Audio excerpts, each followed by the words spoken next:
দোল দোলা দোলে মুখেতে হাসি রে, দোল দোলা দোলে মুখেতে হাসি রে। মা আমিনার কোলে ওই কে বাবসারে, দোল দোলা দোলে মুখেতে হাসি রে। আল্লাহ বড়ই মেহেরবান, আমি পেলাম কোলে চাঁদ।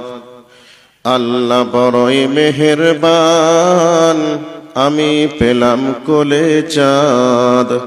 এ আল্লাহর দয়ার সীমা ও যায় না বোঝারে, দোল দোলা দোলে মুখেতে হাসি রে।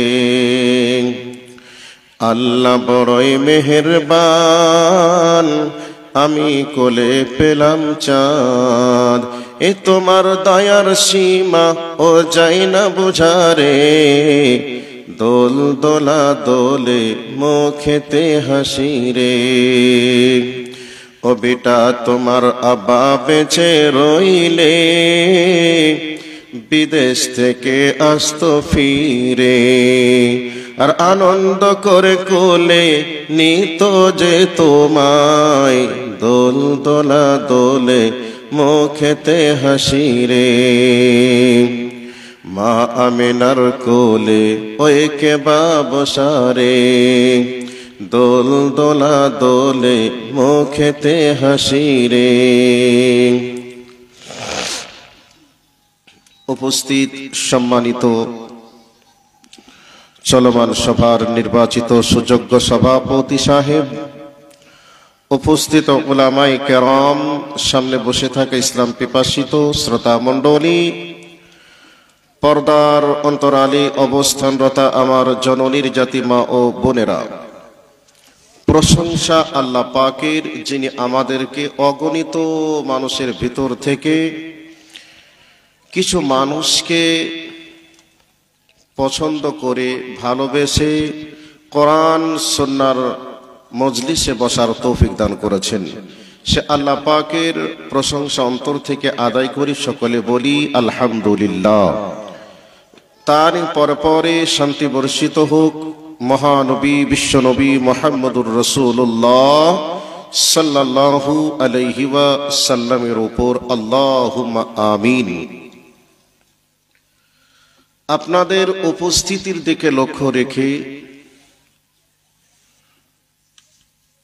আপনাদের উপস্থিতির দিকে লক্ষ্য রেখে বক্তব্য সামনের দিকে আগানোর চেষ্টা করব ইনশাআল্লাহ। একটু ধৈর্যের পরিচয় দিয়ে আপনারা একটু বসবেন, তাহলে আমার কথাগুলি বলতেও একটু সুবিধা হবে। দিন ইসলাম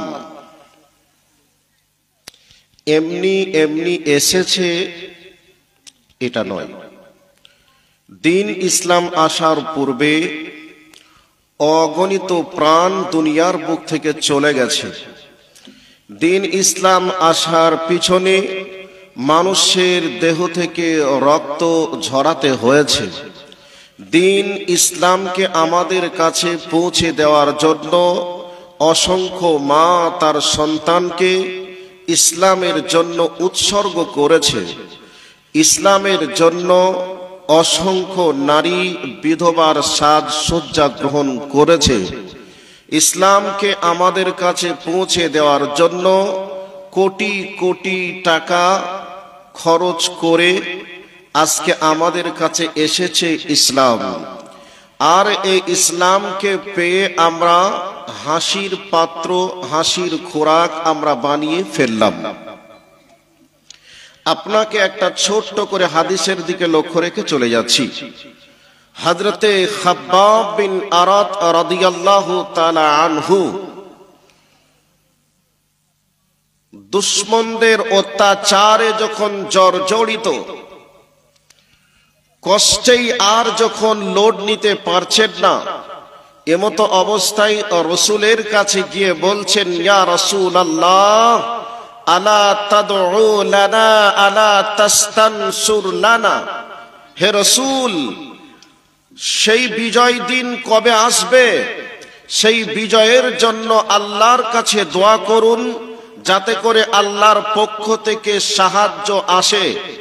আল্লাহ রসুলের কাছে এই অভিযোগ যখন খাব্বাব বিন আরাত রাদিয়াল্লাহু তাআলা আনহু করলেন, রসুল তখন সাহাবী খাব্বাব বিন আরাত রাদিয়াল্লাহু তাআলা আনহুকে সান্ত্বনা দেওয়ার জন্য বললেন, হে খাব্বাব, শুনে রাখো, তোমাদের পূর্বে যারা ঈমান নিয়ে এসেছিল, ঈমানকে বুকে ধারণ করার জন্য, ঈমানকে দেহে লালন করার জন্য তাদের শরীর থেকে লোহার চিরুনি দিয়ে মাংসগুলিকে হাড় থেকে ছাড়িয়ে নেওয়া হয়েছিল, এমনকি তাদেরকে গাছের সঙ্গে করাত দিয়ে বডিকে দুখণ্ডিত করা হয়েছিল। তারপরে আল্লাহর পক্ষ থেকে এসেছিল সাহায্য। তারপরে এত কষ্টের বিনিময়ে তাদেরকে ঈমানদারের টাইটেল দেওয়া হয়েছিল। তো এত কষ্টের পরেও তারা ঈমানকে ধরেছিল, দ্বীন ইসলামের উপরে অবিচল ছিল। দ্বীন ইসলামের উপরে অবিচল থাকার কারণে আল্লাহ সুবহানাহু ওয়া তাআলা তাদের হাতেই ইসলামের বিজয় পতাকাকে তুলে দিয়েছিলেন। আজকে আমরা ইসলামকে বোঝার চেষ্টা করলাম না, ইসলামকে মানার চেষ্টাও করলাম না, ইসলামকে জানারও চেষ্টা করলাম না। আমরা বছরে একবার রোজা বা সিয়াম পালন করি, সমর্থ থাকলে মক্কা মদিনায় একবার হজ করে আসি, জুম্মার দিন আসলে মাথায় টুপি লাগিয়ে আমরা জুম্মার সালাত আদায় করে আসি, মাদ্রাসা মসজিদের জন্য 2-5 টাকা দিয়ে দিলাম। এইগুলা করার পরেই আমরা বলি এত কিছু কি করা যায়, এত কিছু কি মানা যায়, এই ধরনের কথা আমরা বলে থাকি কি থাকি না? থাকি। কিন্তু আসলে এইভাবে ইসলামকে পালন করে কি মুসলিম হতে পারবো, ঈমানদার হতে পারবো, জান্নাতে যেতে পারবো? জি না। ঈমান এবং মুসলিম হিসাবে আপনাকে পরিচয় দিতে হলে আপনার উপরে পরীক্ষা আসবে। কিসের পরীক্ষা? সময় সাপেক্ষে একটা করে কোরআন এবং হাদিসের আলোকে আলোচনা করব। আজকে আমি আপনাদের কাছে যে বিষয় নিয়ে কথা বলবো ভেবেছি, হয়তোবা সেই বিষয়ের দিকে দৃষ্টি আকর্ষণ করা সম্ভব হবে না, তবে ছোট্ট করে আপনাদেরকে কিছু কথা বলছি, মনোযোগ সহকারে শুনে নিন।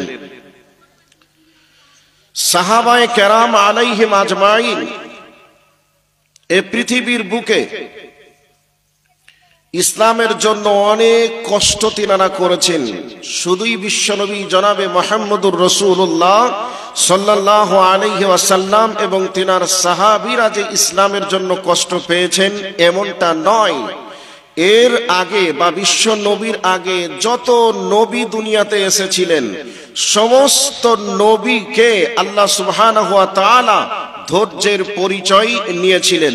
ঈমানের পরীক্ষায় পাশ করার জন্য তিনাদেরকে বিশাল বাধা বিঘ্নের সম্মুখীন হতে হয়েছিল। সেই বাধা বিঘ্নকে অতিক্রম করে, ধৈর্যকে নিয়ে, ঈমানকে নিয়ে দুনিয়ার বুকে টিকে থাকার কারণে তাদেরকে আল্লাহ ঈমানদার টাইটেল দিয়েছিলেন, তাদেরকে নবীর মর্যাদা দিয়েছিলেন, নবী হিসাবে তাদেরকে সিলেকশন করেছিলেন। এ ব্যাপারে অনেক কথা আছে। হযরত ইব্রাহিমের মতো মানুষটাকে ঈমানকে বাঁচানোর জন্য আগুনে পুড়তে হয়েছিল, এই ইতিহাস আপনাদের জানা আছে। হযরত ইব্রাহিম আলাইহিস সালাতু সালাম আল্লাহর পক্ষ থেকে আল্লাহ পাক পরীক্ষা করেছিলেন। ইব্রাহিমকে নিজের সন্তানের গলায় চাকু চালাতে হয়েছিল, নিজের সন্তানকে নির্জনে নিরালায় রেখে আসতে হয়েছিল। এ ব্যাপারে পরীক্ষা হয়েছিল, আপনারা সকলে শুনেছেন, জানেন। এবার আমি আপনাদের কাছে ওই বিষয়ে কথা বলতে গেলে সময়টা শেষ হবে। আমি আপনাদেরকে কথা বলছি, স্বল্প সময়ে একটা গুরুত্বপূর্ণ কথা বলার চেষ্টা করছি। কি? আল্লাহ সুবহানাহু ওয়া তাআলা তিনি বলছেন, ইউরিদুনা লিইউতফিউ নূরাল্লাহি বিআফওয়াহিহিম ওয়াল্লাহু মুতিম্মু নূরিহি ওয়ালাউ কারিহাল কাফিরুন। আল্লাহ পাক বলেন আমার এই নূরকে আমি মানুষের কাছে উদ্ভাসিত করব, আমার দ্বীনকে মানুষের কাছে পৌঁছে দেব। কিন্তু মানুষেরা মনে করে আল্লাহর নূরকে মুখের ফুঁক দিয়ে নিভিয়ে দিব। তারা মনে করে দ্বীনের আলো, দ্বীন প্রচারের মাঝে আমরা বাধা সৃষ্টি করব বা বাধা প্রদান করব। শুধুই যে এখন বর্তমান সময়ে চলছে এমনটা নয়, এ বাধা হযরতে আদম আলাইহিস সালাতু সালাম থেকে নিয়ে শুরু করে এ পর্যন্ত চলছে। কিয়ামত যতদিন না হবে ততদিন চলবে। যেমন হযরতে আদম আলাইহিস সালাতু সালামকে বাধা প্রদান করেছিল মিস্টার ইবলিস শয়তান, ইব্রাহিম আলাইহিস সালাতু সালামকে বাধা প্রদান করেছিল নমরুদ, মুসা আলাইহিস সালাতু সালামকে বাধা প্রদান করেছিল পৃথিবীর সর্বশ্রেষ্ঠ সন্ত্রাস, সব থেকে বড় সন্ত্রাস ফিরাউন। এইভাবে ওই দিকটা ছেড়ে দেন। এবার এ পৃথিবীর মাঝে বিশ্বনবী মুহাম্মদুর রাসূলুল্লাহ সাল্লাল্লাহু আলাইহি ওয়াসাল্লামের মতো মহান মানুষটাকে বাধা কে দিয়েছিল? আবু জাহেল, উতবা, শাইবা বাধা প্রদান করেছিল। যে বিশ্বনবী জনাবে মুহাম্মদুর রাসূলুল্লাহ সাল্লাল্লাহু আলাইহি ওয়াসাল্লাম যে দাওয়াত নিয়ে এসেছে, এ দাওয়াত থেকে মানুষের কাছে পৌঁছে দেওয়া থেকে আমরা বাধা প্রদান করব, মানুষকে দ্বীন ইসলাম থেকে আমরা দূরে রাখব, এ চেষ্টা তারা করেছিল। কোরআনের মতো ওহির জ্ঞানকে মানুষের কাছে পৌঁছে দেওয়া থেকে আমরা বাধা প্রদান করব, এ চেষ্টা তারা করেছিল। যে পথ পন্থা অবলম্বন করলে বিশ্বনবীকে বাধা দেওয়া যায়, কোরআনকে মানুষের কাছ থেকে বাধা দেওয়া যায়, প্রতিবাদ প্রতিরোধ করা যায়, যে চেষ্টা করলে সফল হওয়া যায় তারা সেই চেষ্টাই করেছিল। তারপরেও কি তারা সফল হতে পেরেছিল? একটু কথা বলা লাগবে। হয়ে পেরেছিল? পারেনি। কিভাবে তারা চেষ্টা করেছিল? বিশ্বনবী জনাবে মুহাম্মদুর রাসূলুল্লাহ সাল্লাল্লাহু আলাইহি ওয়াসাল্লামকে তারা বলেছিল, হে মুহাম্মদ তুমি শুনে রাখো, তোমার কি প্রয়োজন আছে তুমি আমাদেরকে বলো। যদি তুমি মক্কার নেতা হতে চাও, সব থেকে নেতার নেতৃত্বের পাওয়ারটা তোমাকে দেওয়া হবে। তুমি কি সম্পদ চাও, তাহলে বলো, তোমাকে বহু সম্পদের মালিক বানিয়ে দেওয়া হবে। তোমার কি নারীর প্রয়োজন আছে, তাহলে তুমি বলো, মক্কার সব থেকে সম্ভ্রান্ত পরিবারের সুন্দরীর সঙ্গে বিয়ে দেওয়া হবে। বলো তোমার কি প্রয়োজন আছে। এভাবে বাধা প্রদান করেছিল। এর পরেও তারা বলেছিল, তোমাকে লোভ দেখিয়ে যদি না হয় তাহলে তোমাকে প্রাণে মেরে দিব। এই মারার হুমকিও বিশ্ব নবীকে দেওয়া হয়েছিল। এর পরেও কি তারা মুহাম্মদুর রাসূলুল্লাহ সাল্লাল্লাহু আলাইহি ওয়াসাল্লাম যে দ্বীনের দাওয়াত নিয়ে এসেছিলেন, সেই দাওয়াতকে কি তারা প্রতিরোধ করতে পেরেছিল? কথা বলুন, পেরেছিল? পারেনি। যেই কোরআনকে মানুষের কাছে পৌঁছে দেওয়ার জন্য বিশ্বনবী চেষ্টা করেছিলেন, আল্লাহ পাক ওহী অবতীর্ণ করে মানুষের কাছে কাছে পৌঁছে দেওয়ার জন্য যে সিদ্ধান্ত আল্লাহ নিয়েছিলেন, সেই সিদ্ধান্তের পিছনে তারা প্রতিবাদ প্রতিরোধ করার চেষ্টা করেছিল। সকল প্রচেষ্টা করার পরেও তারা কি প্রচেষ্টায় সফল হতে পেরেছিল?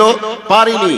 তারাই ব্যর্থ হয়ে আল্লাহ সুবহানাহু ওয়া তাআলা যে চেষ্টা করেছেন, সেই চেষ্টা গোটা পৃথিবীর মানুষের কানে কানে কাছে কাছে আল্লাহ পাক পৌঁছে দিয়েছেন, আমরা পেয়ে গেছি। সেই কথাটা আল্লাহ পাক বলছেন, ইউরিদুনা লিইউতফিউ নূরাল্লাহি বিআফওয়াহিহিম। আল্লাহ পাক বলছেন যে আমার ইচ্ছা, আমি চাই মানুষের কাছে দ্বীনকে প্রচার করতে, মানুষের কাছে পৌঁছে দিতে। আর বিশ্বনবী জনাবে মুহাম্মদুর রাসূলুল্লাহ সাল্লাল্লাহু আলাইহি ওয়াসাল্লাম এসেছেন দাওয়াত দিতে। এই দাওয়াত তিনি দিবেন, আল্লাহ পাকের ওয়াদা। এবার বেঈমান যারা ছিল তারা কি করেছিল? তারা বলেছিল আল্লাহর নূরকে, আল্লাহর জ্যোতিকে মুখের ফুঁক দিয়ে নিভিয়ে দিব, এ চেষ্টা তারা করেছিল।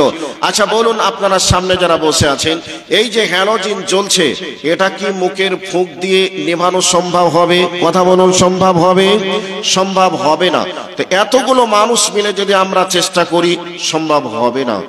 আকাশে যে চন্দ্র উঠে, সূর্য উঠে, আমরা যদি মনে করি এখান থেকে ওই সূর্যের আলোকে বন্ধ করে দিব, এটা কি সম্ভব হবে? হবে না। তো আল্লাহ যেটা চান সেটা তো হবেই। তো আল্লাহর ইচ্ছার বিরুদ্ধে আমি আপনি যদি প্রতিবাদ প্রতিরোধ করতে চাই, আমরা কি সফল হতে পারবো? পারবো না। এবার এখানে একটা পয়েন্ট রেখে দিলাম, শুনে নিন। এটার নাম ভারতবর্ষ। এই ভারতবর্ষের মাটিতে এক টানা ভারতবর্ষের মাটিতে মুসলিমরা 800 বছর রাজত্ব করেছিল। 800 বছর দিনের দাওয়াত দিয়ে মানুষের কাছে দিনকে পৌঁছে দেওয়ার পরেও তারা নেতৃত্ব দিয়েছিল। এই ইতিহাস আপনাদের জানা আছে। তো এই ইতিহাস মুসলিমরা গড়েছিল, মুসলিমদের হাত থেকে এই দেশটাকে ইংরেজরা ছিনিয়ে নিয়েছিল। ইতিহাসটা আপনাদের জানা আছে। এখানে একটা উদাহরণ দিই। উদাহরণটা হলো, এক রাজা, এক বাদশা কয়েক মিলিয়ন ডলার টাকা খরচ করে বা কয়েক মিলিয়ন খরচ করে একটা পার্ক তৈরি করলো। যেই পার্কে ময়না পাখি গান করবে, তোতা পাখি গান করবে, এই ধরনের বিভিন্ন রকমের পাখি থাকবে, ফল ফ্রুট থাকবে, বিভিন্ন পানির ফোয়ারা থাকবে। আর রাজার মনের ইচ্ছা যে আমি আমার বেগমকে নিয়ে আমি ওই বাগানে ঘুরবো, আনন্দ করব, গল্প করব, ময়না পাখি বুলবুলি পাখির গান শুনবো। এ নিয়াতে অনেক টাকা খরচ করে বাগানকে তৈরি করেছে। বাগান রেডি। বাগানকে যে পাহারা দেয় সে এসে বাগানের মালিককে বলছে, রাজামশাই বাগান রেডি হয়ে গেছে, আপনি আপনার বেগমকে নিয়ে বাগান পরিদর্শন করার জন্য আপনি আসুন। এবার সকাল সকাল রাজা যখন তার বেগমকে নিয়ে বাগানের দিকে যাবে, এই উদ্দেশ্যেই যখন বার হয়েছে, দেখলো যে এই বাগানে পৌঁছানোর সাথে সাথেই বাগানের ভিতরে হুদুম পেঁচা নামক একটা প্রাণীতে বাগান দখল করে বসে আছে।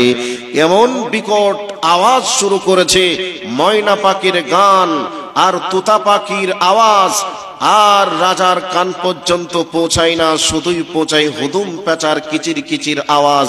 রাজা তখন বলল, আহারে, এত টাকা খরচ করে আমি বাগান তৈরি করলাম, আর এই বাগানে এসে হুদুম পেঁচাতে দখল করে বাগানটাকে বেদখল করে দিল। আমার টাকাগুলি খরচ করাটাই একবারে অনর্থক হলো, বেকার হলো। এ চিন্তা ভাবনা করে রাজা মশাই বলল, আমার বেগমকে নিয়ে আর বাগানে ঘোরা আমার দ্বারাই সম্ভব হলো না। এই ভারতবর্ষ মুসলিমরা যখন চালিয়েছিল, মুসলিমরা কোনোদিন কাউকে কোনো আঘাত করেনি। মুসলিমরা জয় জোর করে কোনোদিন বলিনি, বলো আল্লাহু আকবার বলো। এই ভারতবর্ষে থাকতে গেলে আল্লাহু আকবার ধ্বনি দিতে হবে, জয় শ্রীরাম বলা যাবে না। এই ভারতবর্ষে বসবাস করতে গেলে মন্দির ভেঙে খান খান করে দিতে হবে, গির্জা ভেঙে খান খান করে দিতে হবে। এ কথা মুসলমানরা কোনোদিন বলেনি, বরং মুসলমানরা বলেছিল, তোমার ধর্ম তুমি করবে, তোমার ধর্মের কর্মের ফল তুমি পাবে, আমার ধর্মের কর্মফল আমি পাবো হাসরের ময়দানে। এইভাবে ভারতবর্ষ চলছিল। চলতে চলতে এক সময় ভারতবর্ষের মানুষদের সঙ্গে গাদ্দারি করে, মুনাফিকি করে ইংরেজরা এসে এ ভারতবর্ষকে দখল করলো। দখল করার পরে মুসলিম এবং মুসলিম অমুসলিম সবার ভ্রাতৃত্ব বোধকে যখন তারা কেড়ে নিল, সবার ধর্ম পালন করার যখন স্বাধীনতাকে তারা কেড়ে নিতে চাইল, তারা যখন দেখলো মুসলমানদের বন্ধু তারা নয়, খ্রিস্টানদের বন্ধু তারা নয়, অমুসলিমদের বন্ধু তারা নয়, এইরকম চিন্তা চেতনা যখন দেখলো, তখন ভারতবর্ষের একেবারে হিন্দু খ্রিস্টান মুসলিম সকলে মিলে চিন্তা ভাবনা করলো, এই ইংরেজের বাচ্চা ইংরেজদেরকে এ ভারত থেকে একেবারে তাড়াতে গেলে আমাদেরকে উঠে পড়ে বিজয় পতাকা উড্ডীন করার জন্য আমাদেরকে আন্দোলন করতে হবে, আমাদেরকে যুদ্ধ করতে হবে, যার বিনিময়ে ভারত স্বাধীনতা লাভ করবে। সেই ভারতবর্ষে মুসলিমের মসজিদ থেকে আজান হবে, হিন্দুর মন্দির থেকে ঘন্টা বাজবে, আর খ্রিস্টানের গির্জা থেকে তাদের ধর্ম পালন হবে। এই নিয়াতে তারা কি করেছিল? ইংরেজকে তাড়িয়ে দেওয়ার জন্য সর্বপ্রথমে মুসলিমরা সর্বপ্রথমে ভূমিকা পালন করলো। সেই জন্য একজন মুসলমান বলেছিল, ইংরেজের বাচ্চা ইংরেজ, তোমরা শুনে রেখে দাও, মুসলমানরা যেদিন ময়দানে নামবে, একটা মুসলমানের পিছনে তোমরা গুলির আঘাত দেখতে পাবে না, সবগুলি মুসলমানের বুকে তোমরা গুলির চিহ্ন দেখতে পাবে। কারণ মুসলমান এক ऐसा जात है जो सर कटा सकता हो तो सर झुका ना सकता हो। মুসলমান এমন একটা জাতি, যেই জাতিরা তারা গর্দান দিতে জানে, সেই জাতি কোনোদিন পিছন ফিরে পালিয়ে আসতে জানে না। এর নাম হচ্ছে মুসলমান। এই ভারতবর্ষকে স্বাধীনতা দেওয়ার জন্য আমরা ময়দানে নেমেছি।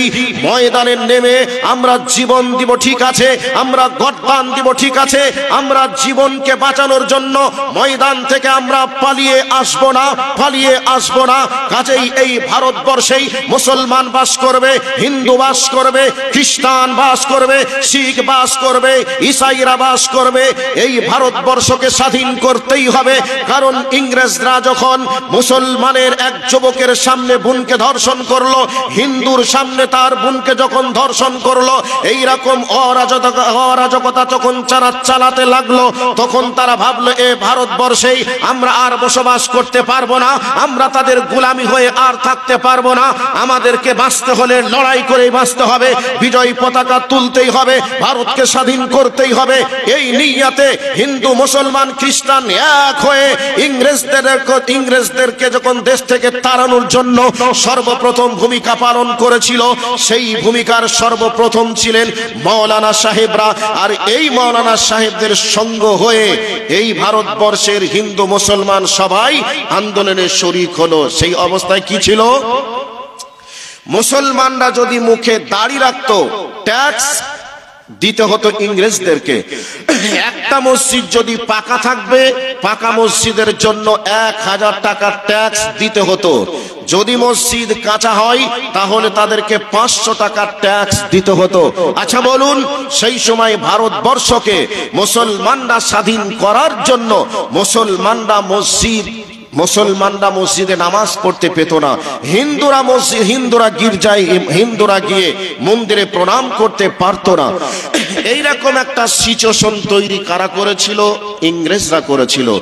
এই ইংরেজদের অত্যাচারে অতিষ্ঠিত হয়ে সকলে মিলে ভারতকে স্বাধীন করার চেষ্টা করলো।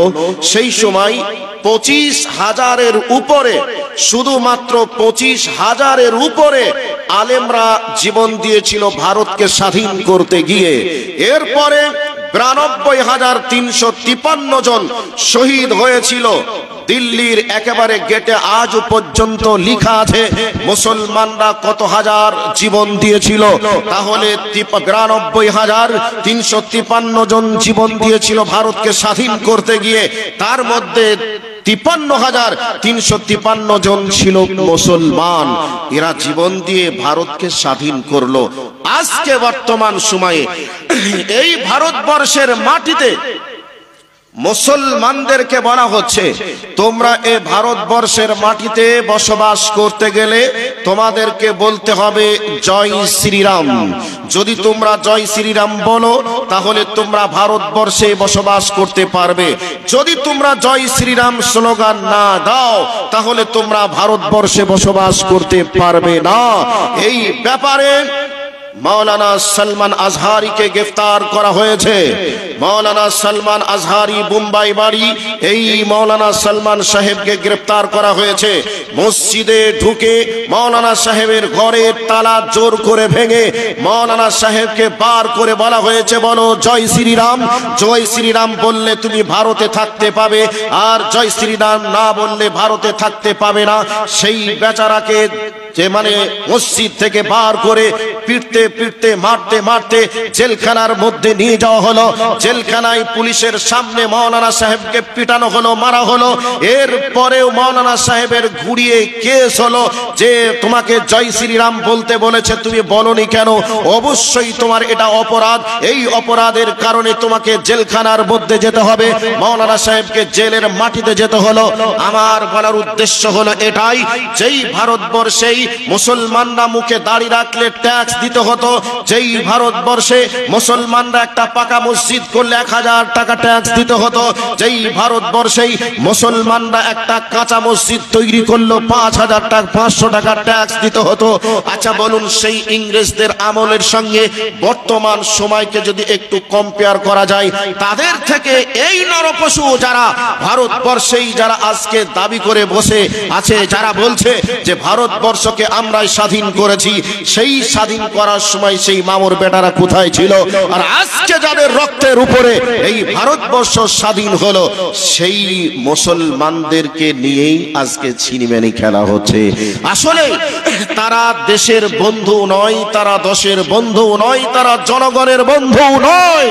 তাদেরকে যারা উস্কি দিয়ে এ ভারতবর্ষে হিন্দু মুসলমানের মাঝে বিভাজন লাগানোর চেষ্টা করছে, এই ভারতবর্ষের পরিস্থিতিকে উত্তপ্ত করার চেষ্টা করছে, তারা এক শ্রেণীর, তারা হলো দেশের শত্রু।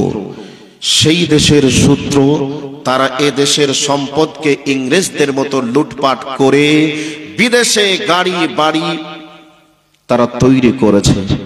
আর এক শ্রেণীর মানুষকে উস্কিয়ে দিয়ে তারা আজকে হিন্দু মুসলমানের মাঝে ভাগাভাগি বিভাজন সৃষ্টি করে তাদের ভবিষ্যৎ গোছানোর তারা চেষ্টা করেছে।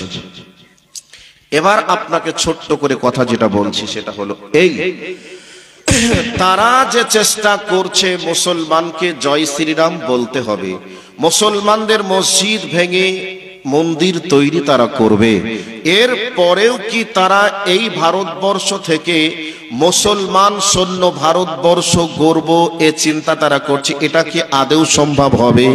তারা যদি এ টার্গেট নিয়ে আগিয়ে যায় যে ভারতবর্ষে মুসলমান রাখবো না, ভারতবর্ষেই আমরা একটা কোরআন রাখবো না, ভারতবর্ষে কোনো মসজিদ রাখবো না, ভারতবর্ষে কোনো মাদ্রাসা রাখবো না, এ চেষ্টা তারা করছে, আসলেও কি তারা সফল হবে? কোশ্চিন কালেও তারা সফল হবে না। কারণ আমার আল্লাহ বলেছেন, ইউরিদুনা লিইউতফিউ নূরাল্লাহি বিআফওয়াহিহিম ওয়াল্লাহু মুতিম্মু নূরিহি ওয়ালাউ কারিহাল কাফিরুন। আমি আল্লাহ আমার দিনকে মানুষের কাছে পৌঁছে দেব, এটা আমার ইচ্ছা। আমার নূরকে মানুষের কাছে পৌঁছে দেব, এটা আমার ইচ্ছা। তো আল্লাহ পাক তার দিনকে মানুষের কাছে পৌঁছে দিবেন, আল্লাহ পাক তার দিনকে প্রচার করবেন, এটা আল্লাহ পাকের টার্গেট, আল্লাহ পাকের ইচ্ছা। তো এই ইচ্ছার বিরুদ্ধে কেউ যদি দাঁড় হয়, তারা কি টিকতে পারবে? এটা কি মনে হয় অসম্ভব? হতেও পারে না। আল্লাহ সুবহানাহু ওয়া তাআলা তিনি বলছেন, যারা কাফের বদমাইশ যারা রয়েছে, তাদের জ্বালা পোড়া যতই হোক না কেন, তাদের জ্বলে যাক পুড়ে যাক, এটা আমার দেখার দরকার নেই। আমার দিনকে মানুষের কাছে পৌঁছে দেব, আমার নূরকে কেউ নিভাতে পারেনি, নিভাতে পারবেও না, অসম্ভব হতেই পারে না। তারা যারা স্বপ্ন দেখছে, তারা দিবা স্বপ্ন দেখছে, তারা এ স্বপ্ন দেখছে, তারা আসলে তারা ভুল করছে। এবার আপনাদেরকে বলছি, শুনে রাখুন, এ ভারতবর্ষের পরিস্থিতি যা আছে সেটা আলাদা কথা, এটা আমার বিষয় নয়। আমি আপনাদেরকে একটা ইতিহাস শোনাচ্ছি। ইতিহাস হলো এই ভারতবর্ষে বা ভারতবর্ষকে স্বাধীন করতে গিয়ে মাওলানা ফজলুল হক খায়রাবাদী তিনি গ্রেফতার হয়েছিলেন। কাদের হাতে? ইংরেজদের হাতে। মাওলানা ফজলুল হক খায়রাবাদী এত বড় একটা আলেম ছিলেন, যেই আলেমকে গ্রেফতার করার পরে বলা হয়েছিল হে ফজলুল হক খায়রাবাদী, আর তুমি জীবনে কোনোদিন বই লিখতে পাবে না, আর তুমি দাওয়াত দিতে পারবে না, বক্তব্য তুমি রাখতে পারবে না। যদি তুমি এগুলিকে বন্ধ করে দিতে পারো তাহলে তোমাকে জেল থেকে মুক্তি দেওয়া হবে। মাওলানা ফজলুল হক খায়রাবাদী বলেছিলেন, অসম্ভব হতে পারে না। আমি যে দিন শিখেছি সেই দিনের দাওয়াত আমি দেবই। আমি বক্তব্য রাখতে জানি, আমি বক্তব্য রাখবই। আমি একজন মুসলমান হিসাবে আমি আমার দায়িত্ব পালন অবশ্যই করব।